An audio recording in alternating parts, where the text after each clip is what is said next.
అరే రాబర్ట్ భాయ్, ఆటోకి ఏమైంది భాయ్? దొబ్బుకుంటా పోతున్నావు? ఏం చెప్పాలి రహీం భాయ్, తిరిగి తిరిగి డీజిల్ అంతా అయిపోయింది. ఒక్క రూపాయి దొరకలే. 100 రూపాయలు ఉంటాయి రహీం భాయ్, డీజిల్ పోసుకుని ఇంటికన్నా పోతా. సరే ఇక నాకు మరి మళ్ళీ రేపు ఇయ్యి మరి. సరే రహీం భాయ్.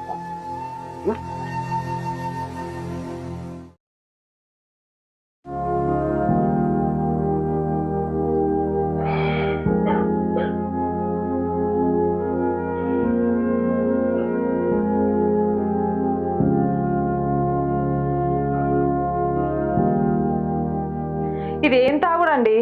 ఏదైనా పనికి పోవచ్చు కదా. ఏం పని వస్తుంది? నాకేం పని వస్తుంది? వచ్చిన పని ఏమో నాశనం అయిపోయింది. అవే పైసలు పెడితే మనకు బియ్యమైన వస్తుండే కదా. అవన్నీ నీకెందుకే, నాకు మా తెలుసు. ఏంటండి ఎన్నో లేని కొత్త అలవాట్లు చేసుకుంటారు, మీ ఆరోగ్యం పాడైపోతుంది.